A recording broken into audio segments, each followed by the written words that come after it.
تو اس کے حصے کی پینشن اسی کو ملتی ہے، چاہے وہ اس دنیا میں نہ بھی رہے۔ اسی لیے میری پھپھو شادی بھی نہیں کرتی تھی کہ مفت میں پیسے مل جاتے ہیں، کپڑے وغیرہ دھلے ہوئے مل جاتے ہیں، نہ بچے سنبھالنے پڑتے ہیں، نہ ایک مرد کو برداشت کرنا پڑتا ہے، زندگی اسی طرح گزر رہی ہے تو ٹھیک ہے۔ کہتے ہیں ایک خاص عمر ہوتی ہے جس میں عورت گھر بسانا چاہتی ہے، اسے اپنا گھونسلہ بنانے کا شوق ہوتا ہے، وہ چاہتی ہے کہ میرا شوہر ہو، میرے بچے ہوں، میں گھر میں کام کروں، کھانا بناؤں، میرا شوہر باہر سے آئے میں اس کے لیے کھانا بنا کے رکھوں، اس سے باتیں کروں، اس کے ساتھ وقت گزاروں، میرے چھوٹے چھوٹے بچے ہوں جن کا میں خیال کروں۔ لیکن جب ایک عمر گزر جاتی ہے تو پھر اس عورت کے دماغ سے یہ چیز نکل جاتی ہے اور پھر وہ اپنا گھونسلہ بنانا نہیں چاہتی، وہ بس آزادی کی زندگی جینا چاہتی ہے۔ میری پھپھو بھی شاید اس مقام پر پہنچ چکی تھی۔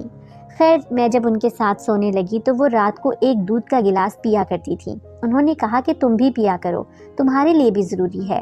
انہوں نے مجھے بھی دیا اور میں نے بھی دودھ کا گلاس پی لیا۔ اس کے بعد مجھے بہت ہی اچھی نیند آئی۔ شاید دودھ پینے سے نیند بہت اچھی آتی ہے۔ میں جب سے ان کے کمرے میں سو رہی تھی مجھے نیند بہت اچھی آ جاتی تھی۔ میری ماں کہتی تھی کہ یہ خراٹے مارتی ہے، لیکن مجھے اتنی اچھی نیند آتی تھی کہ مجھے خراٹوں کی آواز ہی نہیں آتی تھی، کیونکہ مجھے خراٹے مارنے والے لوگ بالکل بھی پسند نہیں تھے۔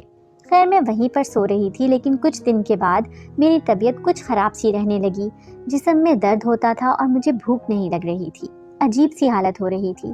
میری ماں نے مجھے کہا کہ تیرے ساتھ جو مسئلہ ہے وہ پہلے میرے ساتھ بھی تھا، پھر میں نے علاج کروایا ہے، تجھے روز ایک گولی کھانی پڑے گی، اس کے بعد تیری طبیعت ٹھیک ہو جائے گی۔ روز رات کو مجھے ماں ایک گولی کھلا دیتی اور واقعی میری طبیعت ٹھیک ہو جاتی، مجھے اچھی سی نیند آتی ہے اور میں سو جاتی۔ دن بھر میری طبیعت تھوڑی تھوڑی خراب رہتی تھی، لیکن کبھی کبھی ٹھیک بھی ہو جاتی تھی اور کبھی کبھی خراب ہو جاتی تھی۔ کبھی تو میری کمر میں اتنا درد ہوتا کہ مجھ سے اٹھا بھی نہ جاتا، اور کبھی بالکل ہی ٹھیک رہتی تھی۔ گھر کے کام بھی میں ہی کیا کرتی تھی، یہ دونوں عورتیں صرف کھانا بنانا ہی دیکھتی تھیں۔ میری ماں کہتی تھی کہ جب میری جوان جہان بیٹی ہے تو مجھے گھر کے کام کاج کرنے کی کیا ضرورت ہے۔ ویسے میری ماں کو مجھ سے کوئی محبت نہیں تھی۔ کہتے ہیں جب آپ کے کسی بچے کے ساتھ کوئی حادثہ ہوا ہو تو پھر اس سے بہت زیادہ محبت ہو جاتی ہے۔ مجھے ماں بتاتی تھی کہ میرے ساتھ بہت بڑا حادثہ ہوا تھا، میرا ایکسیڈنٹ ہو گیا تھا، میری یادداشت چلی گئی تھی، لیکن ان کو مجھ سے اتنی محبت نہیں تھی۔ ان کو تو مجھ سے اتنی محبت بھی نہیں تھی جتنی ایک ماں کو اپنی اولاد سے ہوتی ہے۔ بس وہ میرے ساتھ نارمل طریقے سے ہی رہتی تھی۔ اگر مجھ سے کوئی غلطی ہو جاتی تو مجھے ہزار باتیں سنا دیتی اور کہتی کہ تیرا تو خاندان ہی گندا ہے، تو اپنے باپ پہ چلی گئی ہے۔ ان کو شاید میرے بابا بھی پسند نہیں تھے، پر میری پھپھو تو کہتی تھی کہ ان دونوں کی محبت کی شادی تھی۔ مجھے اس گھر میں کچھ بھی سمجھ نہیں آتا تھا۔ یہ دونوں عورتیں اس طرح زندگی کو گزار رہی تھی، کیا کر رہی تھی میری سمجھ سے باہر تھا۔ بس میں یہ سوچتی تھی کہ میری شادی ہو جائے گی تو میں اس گھر سے چلی جاؤں گی، کیا میں ساری زندگی ان دونوں کی نوکرانی بن کے رہوں گی؟ لیکن میری شادی کی کوئی بات ہی نہیں کرتا تھا، جبکہ میری عمر شادی کی ہو چکی تھی۔ اس عمر میں میرے خاندان کی ساری لڑکیوں کی شادی ہو گئی تھی اور محلے میں بھی کافی سارے لوگوں کی اس عمر میں شادی ہو گئی تھی، لیکن یہ دونوں میری شادی کی بات تک نہیں کرتی تھی۔ کبھی کوئی محلے سے آ کے بات کر دیتا تو اس کی بات کو بھی گول کر دیتی تھی۔ پر مجھے امید تھی کہ میری شادی ہو جائے گی اور میں اپنے گھر چلی جاؤں گی، پھر میرا اپنا گھر ہوگا، میرا اپنا نظام ہوگا، میں اپنی زندگی کو اپنے طریقے سے گزاروں گی۔ پر لگتا نہیں تھا کہ یہ سب کچھ اتنی آسانی سے ہو جائے گا۔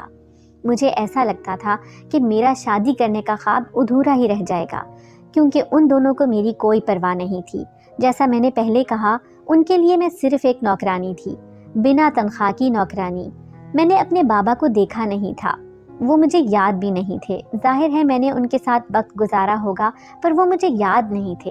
پر کبھی کبھی میں سوچتی تھی کہ اگر وہ ہوتے تو شاید ان کا رویہ میرے ساتھ ان دونوں سے مختلف ہی ہوتا، شاید وہ میرا احساس کرتے اور ابھی تک میری شادی بھی کروا دیتے۔ ایک دن میری پھپھو اور میری ماں ایک ساتھ بیٹھی باتیں کر رہی تھی۔ میں تو ان دونوں عورتوں پر حیران ہوتی تھی کہ صبح ان کا اور منہ ہوتا تھا اور رات کو اور۔ صبح یہ ایک دوسرے سے لڑائی جھگڑے کرتی، لیکن شام کو ایک ساتھ بیٹھ کر چائے پی رہی ہوتی تھی۔ ابھی بھی یہی کر رہی تھی۔ مجھے کہا کہ کوئی کھانے پینے کی چیز لے آؤ۔ جب میں پلیٹ میں چیز لے کر آئی اور ان کے قریب جانے لگی تو میں نے اپنا نام سنا، شاید میرے بارے میں کوئی بات کر رہی ہوں گی۔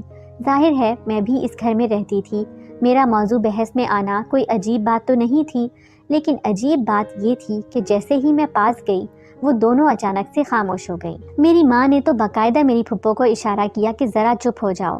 کیا وہ ان سے کوئی ایسی بات کر رہی تھی تو مجھ سے چھپانا چاہتی تھی؟ اور بات بھی میری ہی تھی۔ میں بھی خاموشی سے وہاں سے آ گئی، لیکن ایک طرف چھپ کر ان کی باتیں سننے لگی۔ میری پھپھو نے کہا کہ جو ہو رہا ہے بالکل ٹھیک ہو رہا ہے۔ میری ماں نے کہا ہاں، لیکن مجھے تھوڑا سا عجیب لگ رہا ہے، اگر کسی دن اس کو یہ سب کچھ پتہ چل گیا تو پھر کیا ہوگا؟ میری پھپھو نے کہا کہ پتہ چل گیا تو چل گیا، جو کام ہے ہماری مرضی سے کر رہی ہے، کل کو وہی اپنی مرضی سے بھی کرے گی۔ مجھے لگا کہ گھر کے کاموں کی بات ہو رہی ہے، اس لیے میں نے زیادہ دھیان نہیں دیا، لیکن اس کے بعد میری پھپھو نے ایسی بات کر دی کہ میں حیران رہ گئی۔ انہوں نے میری ماں کو کہا کہ دیکھ، ہم لوگ عورتیں ہیں، مرد ہمارے گھر میں کوئی ہے نہیں، ہمارا ہے ہی کون، بس اسی پینشن کا سہارا ہے جس پر ہم دونوں گزارا کر رہے ہیں۔ میری ماں نے کہا کہ ہاں، حالات بڑے تنگ ہیں، جبکہ دیکھا جائے تو کوئی حالات تنگ نہیں تھے۔ بنا کچھ کیے ان دونوں عورتوں کو گھر میں بیٹھے پیسے مل رہے تھے۔ میرے دادا کی پینشن 25,000 تھی اور میرے بابا کی 22,000۔ آج کل کے زمانے میں اتنے پیسے کم تو نہیں تھے، اور پھر ان دونوں عورتوں کے خرچے ہی کتنے تھے، 3 لوگوں کا کھانا ہی کتنا ہوتا ہے۔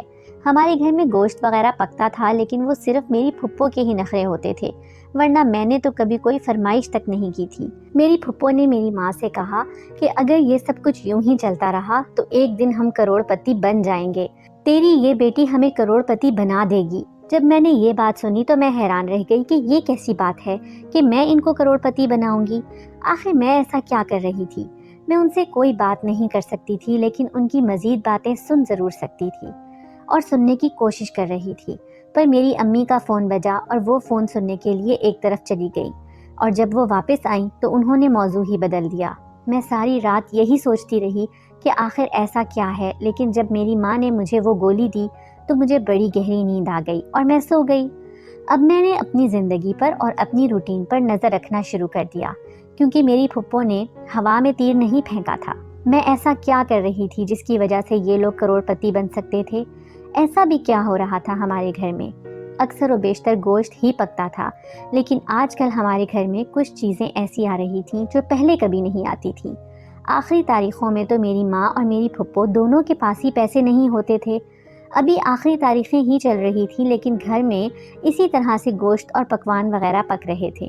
میری پھپھو نے بھی 4 سوٹ لیے تھے اور میری ماں نے بھی 2 نئے سوٹ لیے تھے، جبکہ میرے لیے انہوں نے کچھ بھی نہیں لیا تھا۔ میں اس بات پر بھی حیران تھی کہ جب رات ہوتی تھی اور صبح ہوتی تھی تو مجھے رات بالکل ہی بھول جاتی تھی۔ مجھے پتہ ہی نہیں ہوتا تھا کہ میں رات کو کس ٹائم سوئی، کس ٹائم اٹھی، کیا رات میں نے کوئی آواز تو نہیں کی، میں رات کو باتھ روم گئی یا مجھے پیاس لگی تو میں پانی پینے کے لیے اٹھی، کچھ بھی یاد نہیں تھا۔ جب میں نے اپنی ماں سے یہ بات کہی تو انہوں نے کہا کہ تیری یادداشت کا مسئلہ ہے نا، اس لیے تجھے اکثر چیزیں بھول جاتی ہیں۔ لیکن مجھے ڈاکٹر نے کہا تھا کہ جو یہ بھول گئی ہے وہ اس کو دوبارہ یاد نہیں آئے گا، لیکن باقی کی زندگی اس کی اچھی گزر جائے گی۔ پھر ایسا کیسے ہو سکتا تھا کہ میں روز رات کی باتیں بھول جاتی اور صبح کی باتیں مجھے یاد رہ جاتی؟ میں نے یہ بھی نوٹ کیا کہ جب میری ماں مجھے گولی دیتی تھی تو مجھے بہت ہی اچھی نیند آ جاتی تھی۔ ایک دن وہ مجھے گولی دینا بھول گئی تو مجھے بالکل نیند نہیں آ رہی تھی۔ میری پھپھو نے کہا کیا ہوا، تجھے تیری ماں نے گولی نہیں دی؟ میں نے کہا کہ ہاں، مجھے گولی نہیں دی ہے۔ انہوں نے کہا اسی لیے درد کی وجہ سے نیند نہیں آ رہی۔ میں نے کہا نہیں، مجھے تو کہیں درد نہیں ہو رہا۔ انہوں نے کہا کہ آج گولی کی کیا ضرورت ہے؟ ان کے منہ سے یہ بات نکل گئی۔ میں حیران ہوئی کہ انہوں نے ایسا کیوں کہا کہ آج گولی کی کیا ضرورت ہے؟ مجھے درد ہو رہا تھا، میرا مسئلہ تھا، ان کو میرے مسئلے کے ساتھ کیا تھا؟ کیا میرے مسئلے کے ساتھ ان کی بھی کوئی بات جڑی ہوئی تھی؟ میں نے کہا کہ کیا مطلب تھا؟ انہوں نے کہا کہ مطلب آج تیری طبیعت اتنی خراب تو نہیں ہے نا، اب روز روز گولیاں تو نہیں کھانی چاہیے، نہیں تو اور بڑے مسئلے بن جاتے ہیں۔ انہوں نے بات کو فوراً ہی کور کر لیا، لیکن ان کی زبان سے جو نکلا تھا وہ نکلنا نہیں چاہیے تھا، یہ ان کی شکل سے صاف نظر آ رہا تھا۔ ایک دن میری طبیعت بہت زیادہ خراب ہوئی تو میری ماں نے پھر سے مجھے وہ گولی دی تھی۔ میری ماں مجھے گولیاں دے رہی تھی، پر میری طبیعت ٹھیک ہونے کے بجائے مزید خراب ہو رہی تھی۔ میں نے ان کو کہا بھی کہ آپ جو گولی مجھے دیتی ہیں میری طبیعت خراب ہو جاتی ہے، جب نہیں دیتی تو میں ٹھیک رہتی ہوں، میں نے نہیں کھانی۔ تو انہوں نے فوراً کہا کہ ایسے کیسے نہیں کھانی، تیرا تو باپ بھی کھائے گا۔ مجھے انکار نہ کر، میرا دماغ نہ خراب کر، میرے پاس اور بھی بہت سے کام ہیں۔ میں نے ایک دفعہ انکار کیا کیا، میری ماں نے تو مجھے ایسے ڈانٹ دیا جیسے میں نے روز ہی انکار کیا ہو۔ اور رات کے ٹائم ان کو کون سے کام ہوتے تھے؟ وہ تو مجھے گولی دے کر سیدھا اپنے کمرے میں سونے کے لیے چلی جاتی تھی۔ اس گھر میں نہ جانے کیا ہو رہا تھا۔ ان دونوں عورتوں کی زبان بار بار پھسل رہی تھی اور ان کی زبان سے ایسی باتیں نکل رہی تھیں جن کے ساتھ مشکوک باتیں اور حرکات جڑی ہوئی تھیں۔ آج کل نہ جانے کہاں سے ان کے پاس اتنے سارے پیسے آ رہے تھے۔ میں نے بھی اپنے دماغ کے گھوڑے بھگائے اور میری ماں نے جب مجھے گولی دی تو میں نے اسے اپنے ہونٹوں کے اندر رکھ لیا اور اوپر سے پانی پی لیا۔ میں نے اسے اپنے ہونٹ کے اندر ایسی جگہ پر رکھا جہاں پر وہ پانی سے بالکل بھی گیلی نہیں ہوئی۔ میری ماں نے کہا شاباش اب سو جا، اور میں نے وہ گولی چھپا لی۔ لیکن مجھے یہ بھی پتا تھا کہ یہ گولی کھانے سے مجھے نیند آتی ہے، اور اگر ایسا ہی ہے تو یہ لوگ مجھے سلانا چاہتے ہیں۔ اس کا مطلب کہ میرے سونے کے بعد ضرور کچھ ہوتا ہے۔ مجھے ایسے لگتا تھا کہ آپس میں کوئی کام کرتی ہوں گی، کوئی پیسوں کا معاملہ ہوگا، کوئی ایسی بات ہوگی جو مجھ سے چھپاتی ہوں گی، لیکن مجھے پہلے یہ پتہ لگانا تھا کہ اس گولی کا آخر مقصد کیا تھا۔ میں گھر کے دروازے سے باہر نکل گئی۔ ہماری گلی کے اندر ہی ہسپتال تھا، میں سیدھی وہاں پہ چلی گئی۔ مجھے پتا تھا کہ جب ان کو پتا چلے گا کہ میں گھر پر نہیں ہوں تو وہ لوگ واویلا کریں گے اور مجھ سے پوچھیں گے کہ تم کہاں چلی گئی تھی، کیوں چلی گئی تھی، رات کے وقت کیسے نکل گئی۔ تو میں کہہ دوں گی کہ میری طبیعت خراب ہو گئی تھی تو میں ہسپتال چلی گئی، آپ لوگوں کو بتانے کا ٹائم نہیں ملا، بہت زیادہ درد ہو رہا تھا۔ میں نے کہا کہ میں جھوٹ بولوں گی، میں ہسپتال گئی تو وہاں پر شاید ابھی کسی عورت نے بچہ پیدا کیا تھا، اس لیے کافی شور پڑا ہوا تھا۔ میں ڈاکٹر کو ڈھونڈ رہی تھی، میں نے پرچی بنوا لی، لیڈی ڈاکٹر ہی موجود تھی، میں ان کے پاس چلی گئی۔ میں نے کہا کہ میرے ساتھ یہ مسئلہ ہے کہ میری کمر اور ٹانگوں میں بہت زیادہ درد رہتا ہے۔ انہوں نے کہا کہ کیا آپ شادی شدہ ہیں؟ میں نے کہا نہیں، میری ابھی شادی نہیں ہوئی ہے۔ انہوں نے کہا لیکن آپ تو شادی شدہ لگ رہی ہیں۔ میں نے کہا کہ نہیں، ایسا تو کچھ نہیں، میں آپ کو شادی شدہ کیوں لگ رہی ہوں؟ میری تو ابھی شادی بھی نہیں ہوئی اور میری عمر صرف 19 سال ہے۔ انہوں نے کہا کہ ہاں، عمر تو تمہاری کم ہی لگ رہی ہے، لیکن تم چلنے پھرنے کے انداز سے اور جسم سے شادی شدہ لگ رہی ہو۔ میں نے کہا آپ کو کیا پتہ چل جاتا ہے کہ کون سی عورت شادی شدہ ہے اور کون سی نہیں؟ ڈاکٹر نے کہا مجھے یہاں سروس دیتے ہوئے 20 سال ہونے والے ہیں، بے شک پتہ چل جاتا ہے۔ ارے ہم تو ڈاکٹر ہیں، عام لوگوں کو بھی پتہ چل جاتا ہے۔ خیر آج کل کی لڑکیوں کا کیا بھروسہ ہے، انہوں نے آخری جملہ اپنے آپ سے کہا تھا کہ اب وہ مجھے برا سمجھ رہی تھی، غلط سمجھ رہی تھی۔ کیا وہ یہ سمجھ رہی تھی کہ میں کوئی ایسا کام کرتی ہوں جس کی وجہ سے میں شادی شدہ لگتی ہوں؟ یہ اپنی میری شادی نہیں ہوئی ہے۔ میں نے کہا کہ مجھے آپ سے ایک بڑی ضروری بات کرنی ہے، کیا آپ مجھے بتا سکتی ہیں کہ یہ گولی کس مقصد کے لیے ہے؟ انہوں نے اس گولی کو دیکھا تو ایسا لگا کہ وہ فوراً پہچان گئی ہیں، اور کیوں نہ پہچانتی، ان کا تو کام تھا۔ انہوں نے کہا کہ ہاں مجھے اس گولی کے بارے میں پتا ہے، تم یہ گولی کیوں کھاتی ہو؟ میں نے کہا میں نہیں کھاتی، مجھے میری ماں کھلاتی ہے۔ انہوں نے کہا تمہاری ماں تمہیں ایسی گولی کیوں کھلائے گی بھلا، تم جھوٹ بول رہی ہو۔ میں نے کہا کہ مجھے میرے مرے ہوئے باپ کی قسم ہے، یہ گولی مجھے میری ماں ہی کھلاتی ہے، اور جب میں یہ گولی کھاتی ہوں تو مجھے نیند آ جاتی ہے۔ میری ماں ہی ہمیشہ مجھے یہ گولی دیتی ہے، ابھی بھی انہوں نے مجھے دی تھی، میں نے اپنے منہ کے اندر چھپا لی اور پھر فوراً آپ سے پوچھنے کے لیے چلی آئی ہوں۔ اس نے کہا کہ یہ نیند کی گولی ہے جس سے ایک انسان بری طرح بے ہوش ہو جاتا ہے، اور اس کے علاوہ اس گولی کو کسی اور کام کے لیے بھی استعمال کیا جاتا ہے جو میں تمہیں بتا نہیں سکتی ہوں، لیکن تمہارے پاس یہ گولی ہونا بہت ہی عجیب بات ہے، اور اگر تمہاری ماں تمہیں یہ گولی دے رہی ہے تو وہ تمہارے ساتھ بہت زیادہ غلط کر رہی ہے۔ کیا وہ تمہاری سگی ماں ہے؟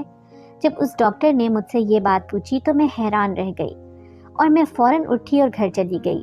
گھر گئی تو میری پھپھو اور میری ماں دونوں جاگ رہی تھیں اور آپس میں باتیں کر رہی تھیں کہ کب آئے گی وہ، کیوں نہیں آئی ابھی تک، ابھی وہ آدمی آتا ہوگا تو اس کے بارے میں پوچھے گا، ہم کیا کہیں گے، کہیں وہ گھر سے بھاگ تو نہیں گئی۔ میں جب گھر میں داخل ہوئی تو مجھے دیکھ کر ان کی سانس رک گئی، ان کو لگا کہ میں نے ان کی باتیں سن لی ہیں، اور میں نے واقعی سن لی تھی۔